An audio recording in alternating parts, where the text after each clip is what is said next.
Welcome to Trending in Education. This is Mike Palmer, and it's 2021, so it's a wonderful time to talk about our 21 trends for 2021. 2020 was an amazing year for us here at Trending in Education. We did 102 shows. We talked to 75 different guests, trying to get you a broad cross-section of what's happening in the world of learning, and I think we did a pretty good job. Hopefully you're enjoying what you're hearing. If you have any feedback, please reach out to us on Twitter at Trending in Ed or on LinkedIn at our Trending in Ed page. Also, feel free to reach out to me directly through LinkedIn. Love to hear from our listeners. But we were able to assimilate a lot of information, talk to a lot of different voices, get their perspectives. And that's now culminated in a list of 21 trends of the hot topics to keep track of in the world of learning in 2021. Here's our list. So at number 21, the trend is called Tabloid Education. And this is a topic that we've covered really since the Operation Varsity Blues scandal broke in 2019. And then we've revisited it throughout 2020 as the stories have developed.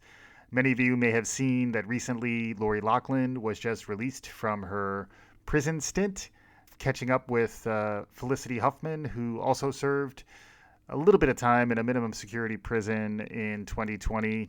A crazy year to be doing time due to the pandemic, but also, what are you missing?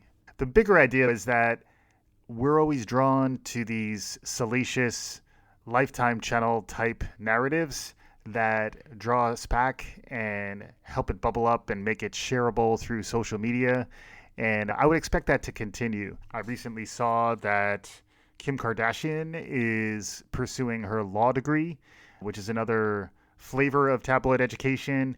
And I'd even say Betsy DeVos, our soon-to-be former Secretary of Education, had a certain tabloid quality to her. She seemed like a scandal or a provocative press conference away from being somewhat tabloid. And sadly, this is a reflection of the tabloid culture, the sensational world that we live in.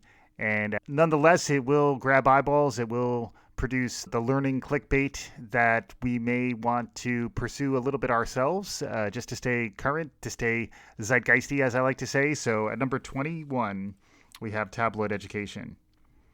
At number 20, we've got online learning. And not a particularly earth-shattering observation, but online learning had a bit of a moment in 2020. And the idea is that's not going to go away. If anything, it's likely going to continue to expand right on through, hopefully, the successful response to the pandemic. Online learning is something I've been passionate about since I first began developing online courses back in the year 2000, 20 years ago. And I've seen the many different manifestations of online learning over the years, and I'm curious to see where this continues to go. And it's something we'll continue to track. Also, I think online learning may be a little bit limited in its perspective, digital learning as well, where I think we're going to see new and intriguing blends, small batch varietal blends, I like to say, of learning content. It's a golden age of instructional design, which we'll come to in a sec. Number 19 is false scarcity. False scarcity is something most commonly equated with higher education, which is the idea that by touting your selectivity and making it very difficult for people to get into your university, you will increase its status and benefit from the increased attention that these scarce commodities get, when in reality, particularly through the promise of online learning and the new awakenings around access gaps that are emerging just about everywhere, there are increased opportunities to open up access. Another way of opening up access is through community colleges, which is another topic that we've seen emerge, particularly throughout 2020, where many times the solutions that people need are readily available, but there is a perception that these things are hard to get and that they're only available to an elite few.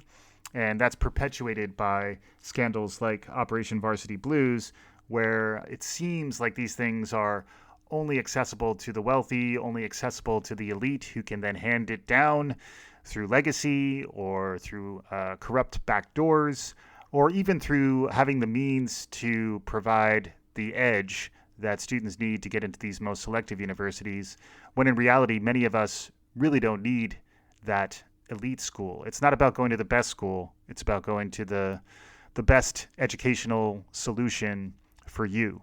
And many of us will have different paths in life. And that's not just okay. That is, in fact, good. Number 18, instructional design. As I mentioned before, online learning is having a moment, and so it too is instructional design.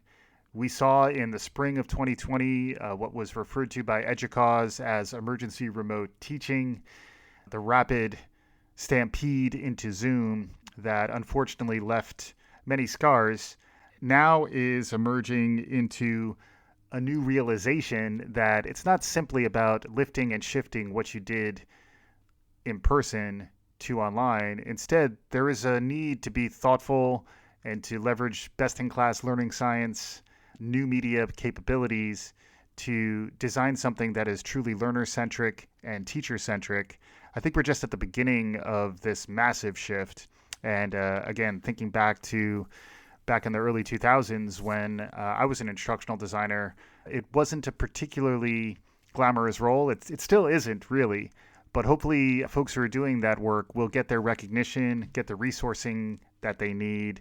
And it's a trend that we'll continue to track. If you are an instructional designer and you'd like to share your perspective, we'd love to have you on the show. Reach out to us on Twitter at TrendingInEd. Number 17 is a trend that I saw Hole in IQ coin, calling it Robo Renaissance, which is the idea that robotics have been around for some time, but we're entering into a renaissance now. If anything, that renaissance has been accelerated by the pandemic, where humans who are vulnerable to the disease frequently will need to be replaced by contactless and in some ways automated and or robotic solutions. I did see a video that was going viral through social media of the Boston Dynamics robots dancing in some pretty dexterous and somewhat kinesthetically intelligent ways. And I think that's a trend that we're going to continue to see. Many of us will be frightened, particularly those of us who are Black Mirror devotees like myself. But nonetheless, the future is coming. It's time to understand the human's role in it. And in many ways, humans will be dancing with robots for the foreseeable future. Our next trend is a simple one. It's called grace.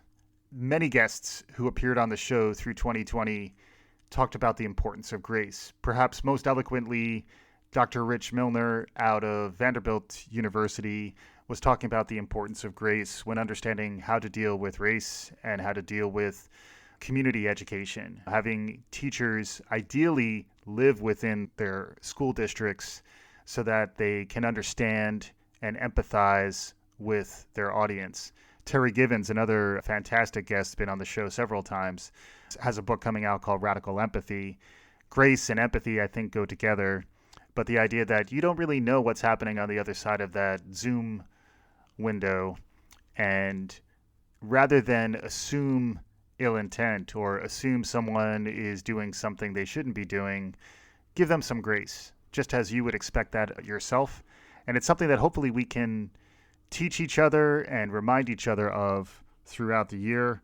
And it's a trend that I think will hopefully maintain for the foreseeable future. Trend number 15 for 2021 is canny centaurs. And this is a play on the concept from robotics, which is the Uncanny Valley, which is that when robots begin to get human, there's a point at which they become creepy to us. It's referred to as the Uncanny Valley. When they don't look like a human, so when your robot looks like Rosie the Robot from the Jetsons, you're fine with it. Your Roomba, it's entertaining. You put your cat on top of it.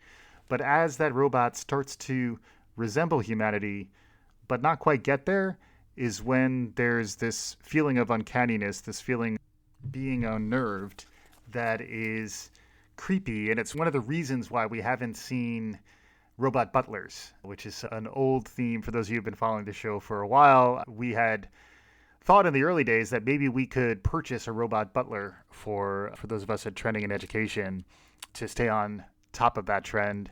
But thus far, we haven't really seen that happen. And in part, I think it's because of this uncanniness. Now, the flip side of this uncanniness is this idea that when humans blend with artificial intelligence, with robots, with machine learning, that they can form a hybrid intelligence, which is frequently referred to as a centaur. The concept of the centaur comes from chess, where humans versus AI versions of chess masters, the AI typically wins. But when a human has access to AI and then plays a pure AI play or a pure human play, the centaur typically wins. What canny centaurs means is we're going to begin to find more examples of blends where the AI and the robotics and the machine learning can do what it does best, but then there'll be a layer of humanity. It'll be people mediated, human mediated, and that humanity will remove the uncanniness, and those humans who need to learn how to work effectively with robots and intelligent agents, they will need to be canny, and in aggregate, that entire experience will be what's referred to as a centaur. So be on the lookout for some canny centaurs in 2021. Trend number 14 really could be trend number 1. Truth be told, this list is not particularly thoughtful when it comes to rank ordering these trends. The order, at least for this list, is somewhat arbitrary. However, the topic that is next is one that we've referred to several times on the show. It's called digital inclusion. And digital inclusion, we've had Angela Seifer on, who heads up the National Digital Inclusion Alliance several times. Her show was the most downloaded show of 2020. And that's when we recorded with Angela right in the thick of the first wave of COVID-19, when there was this initial awakening that, my God, this stuff that was a problem in terms of trying to get digital equity, making sure everyone had equal access and ability to use digital tools, was now becoming a public health problem.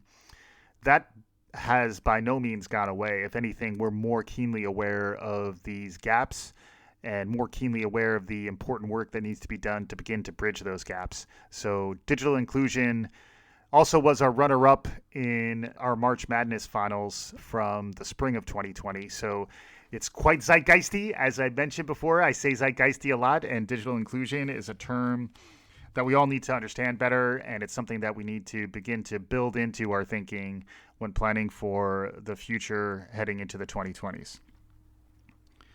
Trend number 13 is design thinking.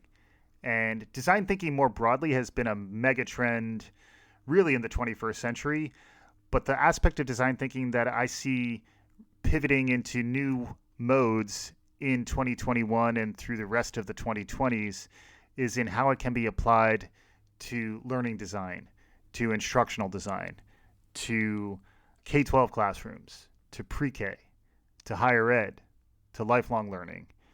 In all these cases, it's frequently been that lone, intrepid instructional designer who's overmatched in terms of the amount of work that she's got to get out the door. She's trying to be thoughtful. She's trying to apply some design thinking, but it's frequently a lonely and under-resourced task. The flip side is if you look at the product revolution that's happened, again, in the 21st century, in the last 20 years, the amount of resourcing and complex teams and capabilities that are deployed against rolling out new software products, as an example, is tremendous. And if only that trend could extend into the learning space, which I think COVID has accelerated. So one thing we have talked about extensively on this show, and I've heard many others talk about it. I was just reading Scott Galloway's book, Post-Corona, where he was talking about how COVID is an accelerant. So many of the trends that we're talking about were already out there in the world, but now, in light of the pandemic and the pandemic response, we've seen major shifts. So I'm hoping that we'll see an increase in awareness of design thinking when we're thinking about designing learning products, and that will only benefit the end users, which are learners, instructors, families, employers, all of us. Trend number 12 is something I'm referring to as Telemental Health. And I got that term from Graham Taylor at Triad Behavioral Health when I was helping them get their podcast off the ground, which is called Behavioral Health Today. Graham and I did a show for Triad Behavioral Health where we were talking about, again, in the early stages of the pandemic response, how many states had changed the regulations around delivering mental health services digitally. And we talked to Russell Glass, who's the CEO of Ginger, talked to Kate Eberly Walker, who's the CEO of Presence Learning, talked to Brandon Jones, who's the CEO of Triad Behavioral Health, also my former co-host on Trending in Education. All of them were talking about this massive need for behavioral health services and the inability to deliver those face-to-face, compounded by the fact that we didn't want to deliver those things face-to-face in light of this highly contagious pandemic being out there. So that's all leading to the development of apps like Ginger, which is an app that can give you mental health services in your pocket. So telemental health, teletherapy, telepractice? Yeah, all these things are new and emerging capabilities. I see the three-legged stool as working from home, online learning, and telehealth, teletherapy. Those three things I don't see rolling back anywhere near to what they were prior to the pandemic. And in particular, teletherapy, the conversation I had with Kate, Presence Learning does really interesting work delivering live online services around speech pathology and students with special needs in K-12. In many cases, those services do not need to be limited by a physical space. And I think that's going to lead to a lot of reimagining of these services in the future. And that's going to run right up against the other trend, which is this desperate behavioral health challenge that we're all facing as we're struggling with the pandemic. We were already struggling with social isolation. Social media is doing things to our minds and our ways of interacting with one another that we all know are damaging. So we're going to need the experts to help us. The only way they can really scale to meet that is by leveraging digital. So be on the lookout for Telemental Health. Trend number 11 is mindset shifts and mindset gaps. There's been a lot of talk about skills gaps, but I haven't heard as much talk about mindset gaps. You hear a lot about Carol Dweck's work around the growth mindset. There's a lot of talk lately about social emotional learning. I like to say, I get social emotional, baby. Try to do that at least once every few shows. But these trends are large and profound, and to shift a mindset frequently takes a triggering event.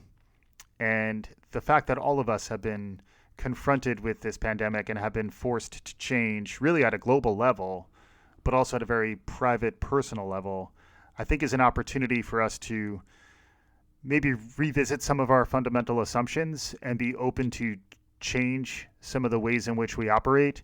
Even think about the overscheduled student calendars that we talk about, where parents are running their children around, trying to cram as many extracurricular activities into their day as possible. COVID has forced us all to re-examine some of those approaches and some of those mindsets, and also made us reevaluate what we value and who our close ties are. And all these things, I think, will result in shifts to our mindsets and a growing awareness that some of these mindsets that we've had in the past maybe have been damaging. We're probably too competitive. We probably aren't providing enough grace. We're not learning how to empathize. We're not seeking out people with different views. We're not necessarily putting ourselves into difficult situations so that we can grow. All these things, I think, will begin to emerge in 2021 with more resonance and hopefully continue to grow throughout the decade. That brings us to number 10, awkward conversations about race. This is something that we wound up doing a pretty good job of, I think, throughout the year. My co-host many times, Melissa Griffith, and I have had several really interesting conversations, particularly in response to George Floyd's murder and the Black Lives Matter movement. Was able to talk to Liz Leiba and Terry Givens, Rich Milner, Tarlin Ray, the list does go on, and it's a very difficult time to have these conversations, but it's the fact that they're difficult doesn't mean that you shouldn't have them. And one of the mindset shifts that we're really hoping to affect and hoping to understand better is getting comfortable with discomfort and also getting comfortable confronting the parts of yourself that you may not be happy about, rather than saying that, yes, there is racism, but I don't have any. Yes, there's bias in the world, but that doesn't apply to people like me. The deeper cut is that if you're not seeing your own bias, you're probably not looking hard enough. And it's totally natural to do that, but it's probably better to step up to the plate a bit and begin looking at that man in the mirror, as Michael Jackson once said. Trend number 9 is that it's a VUCA world. So VUCA is an acronym from the military that I devoted an entire episode to with Chris Meyer, who's the Associate Dean at West Point.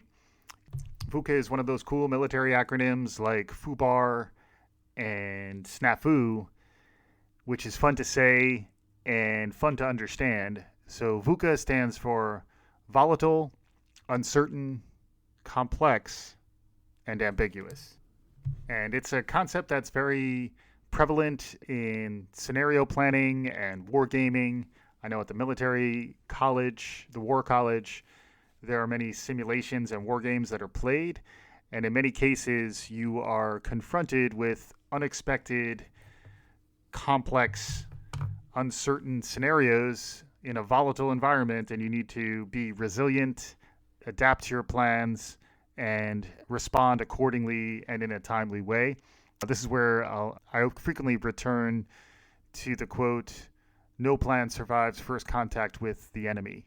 Something we've also seen is the growth of agile thinking within higher ed in particular, and also in instructional design thinking, product design. All those things frequently require a more agile, responsive approach rather than a traditional waterfall approach. In a waterfall, you plan something 2-3 years in advance, and then it's all about executing against that plan. So think like massive construction projects, etc. So a lot of project planning came out of this massive mindset, big projects, everything's planned out, everything's running according to a predetermined plan. That was countered coming out of Toyota and the lean approach to manufacturing, which is about getting those cycle times very small and iterative and responsive. So if you hear folks talk about lean startup or lean practices, agile thinking comes very much out of that. All these things are more designed to be nimble, responsive in a world that is volatile, uncertain, complex, and ambiguous. Big idea. Something a little bit ahead of its time, I think. When I was first talking about this with Chris in 2019, 2020 happened, and I think we all have a keen understanding about how the world is pretty VUCA these days, and getting comfortable with VUCA and understanding what you don't know and understanding how to not freeze in those scenarios is going to be increasingly important, and it's a trend that we're going to continue to track. Another trend is something that I'm referring to as nesting. It's a psychological phenomenon that many of us are experiencing since we are spending so much time at home. We are increasing our focus on creature comforts. We are buying comfortable clothes. We are hooking up our setups in our homes if we can. We are finding those places where there is comfort. Again, those of us who have the resources and wherewithal to do so. And I think that's an important trend for learning, both to be able to meet the learner where she is in her home, and then also as an instructor to figure out what do you need to take care of yourself. Self-care is a related trend, so that you can recharge and be empowered when you need to then deliver that instruction back out to the world. So be on the lookout for new ways to nest, new tools, and equipment for folks to make them more effective as instructors, as learners, and then just as healthy, centered humans in a very trying time. Trend number 7 is something we're referring to as simu everything, simulations. So I will say this was on my trend list prior to COVID when I was looking at trends for the 2020s. And if anything, the power of simulations, the power of augmented learning and virtual learning, virtual reality, augmented reality, is going to be accelerated in ways we never anticipated coming into this year. Had a really interesting conversation with Evan Gappelberg, who's the CEO of New Tech AR Solutions. And he's been focused on bringing AR to universities and educators in addition to other contexts. Also, if you look at the new gaming consoles that are emerging, those are the same contexts that are competing with learning contexts. So I think increasingly we're going to need to find ways to create simulations that are virtual that can still teach us what we need to do so that we're then in the real situation in the future. So think of your flight simulators, your brain surgery simulators, your moonshot simulators. Frequently you want to get your reps in, you want to do your practice prior to being in those expensive, potentially higher risk scenarios. And as those technologies emerge, can they be made available at a more massive level so that more of us can understand how to develop new skills and also feel more connected and more engaged by our learning materials rather than sitting back, glazing over while watching a YouTube video? Could we instead lean in and simulate the experience that we're trying to learn about? Knowing by doing is another concept.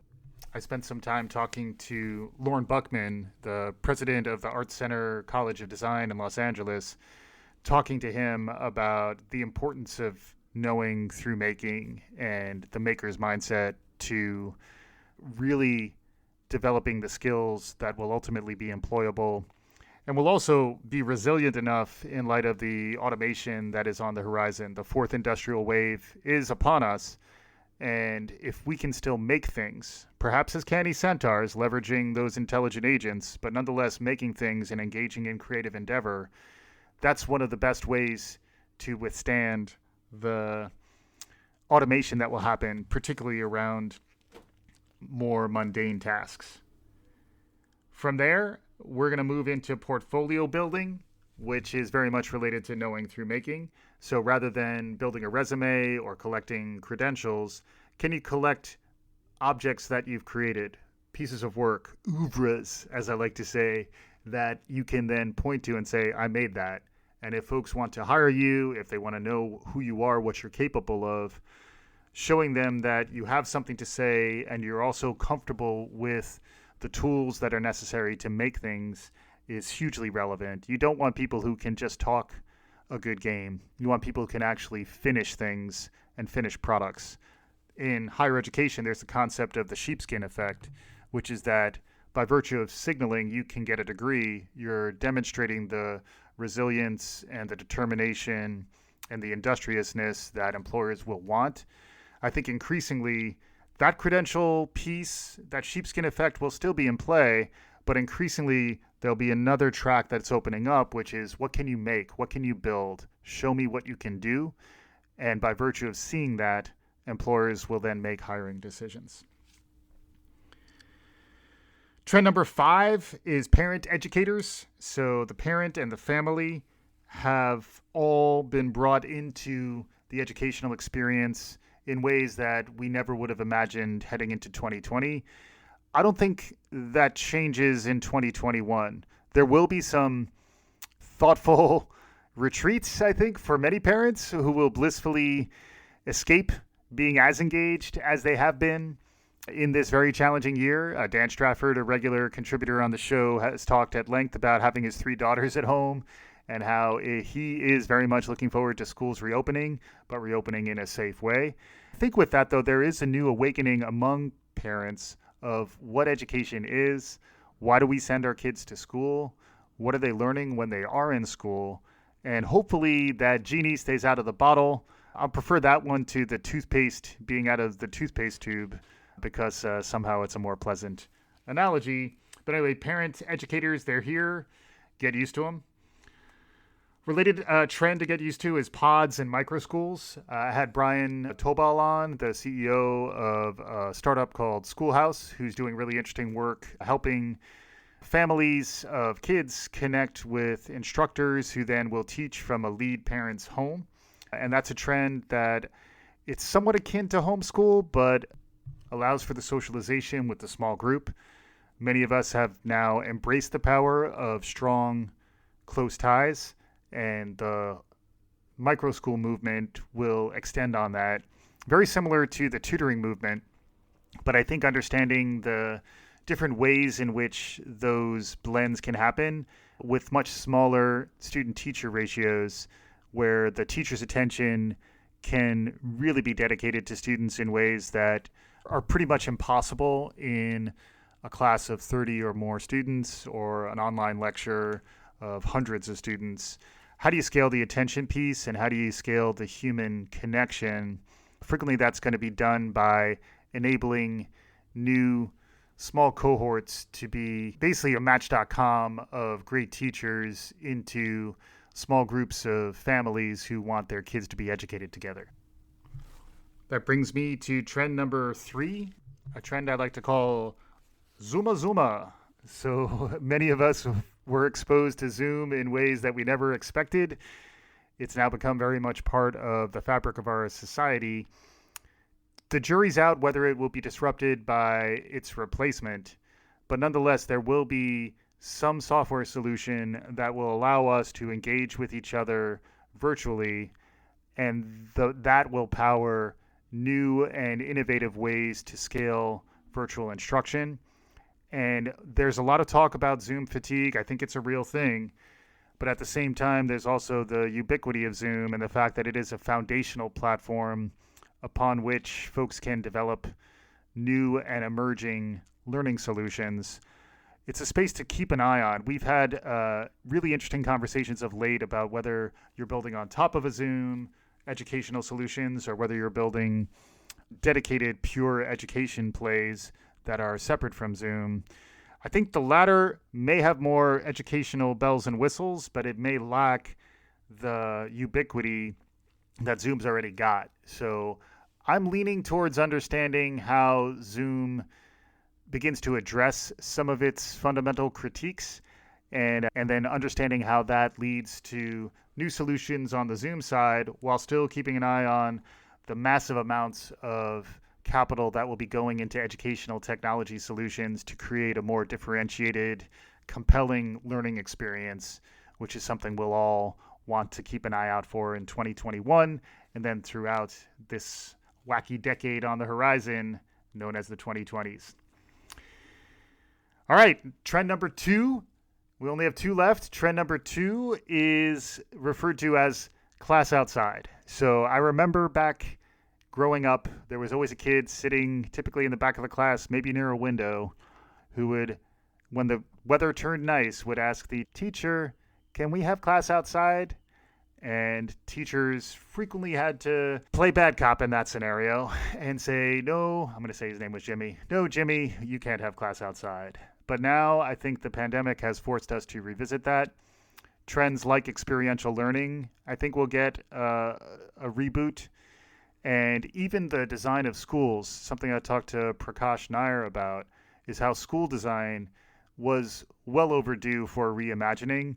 I do think some of the challenges around the spread of the pandemic and some of the novel thinking that is coming into that design is going to force us to let go of some of our connections of education to the buildings in which it occurs, and more thinking about what can you learn once you're unencumbered by those buildings. Prakash likes to talk about the cells and bells model of K-12 school architecture, which once you hear that phrase, it's hard to let go of.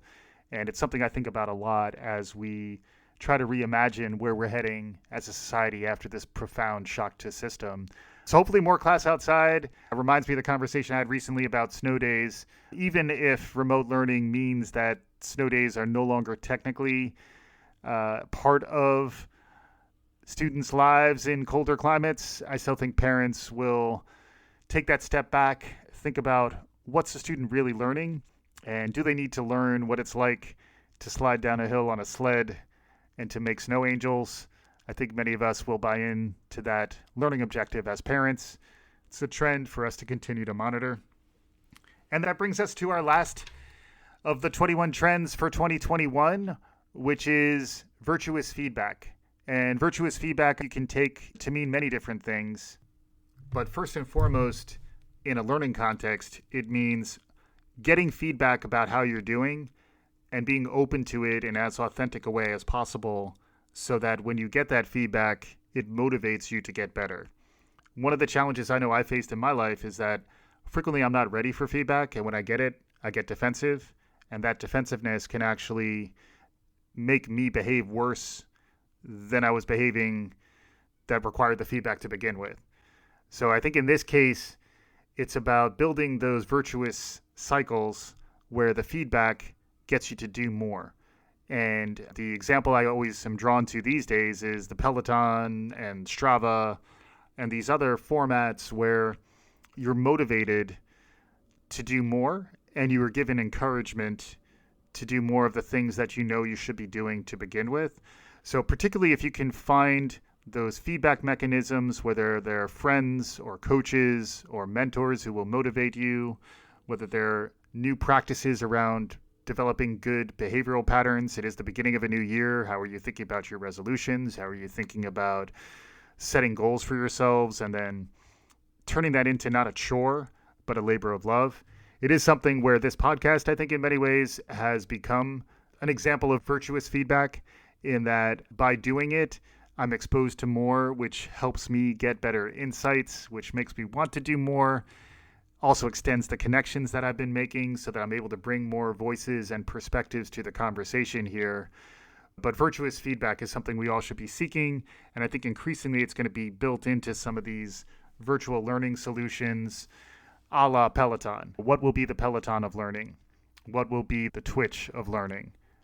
There are many emerging platforms in esports and gaming and performance improvement and fitness that are enabling folks to get that motivation, that sense of community, and that sense of feedback on how they're doing to continue to do the hard work that's necessary to become more. The idea that we will seek out desirable difficulty and that increasingly platforms will serve it up to us and that we'll be challenged enough so that when we accomplish what we're seeking out to do, we feel as though we really overcame something. And more broadly, I think we're all hoping to have that sense of relief and accomplishment once we've survived this collective ordeal of the pandemic. And with that, that's our 21 trends for 2021. So let me read through them real quick for those of you keeping score at home. And these are themes that we're hoping to continue throughout the year and revisit throughout as we see the trends continue to emerge and evolve, and hopefully get more feedback from you, our listeners, around what you're seeing and whether these trends make sense or whether we're missing something. We'd love to hear more from you on all of this. So number 21, tabloid education. Number 20, online learning. Number 19, false scarcity. Number 18, instructional design. Number 17, Robo Renaissance. Number 16, grace. Number 15, canny centaurs. Number 14, digital inclusion. Number 13, design thinking. Number 12, telemental health. Number 11, mindset gaps. Number 10, awkward conversations about race. Number 9, it's a VUCA world. Number 8, nesting. Number 7, simu everything. Number 6, portfolio building. Number 5, parent educators. Number 4, pods and micro schools. Number 3, Zuma. Number 2, class outside. And number 1, virtuous feedback. And with that, I'd love to ask for some virtuous feedback from our listeners. If you stuck around this long, you're someone I appreciate and you're someone who I'd love to hear more from. So please reach out to us through whichever channels are available. Please share this with folks who you think might benefit from it. We'd love to build more of a community of practice around looking at the future of learning. And the best way that happens is by establishing more ways to have conversations.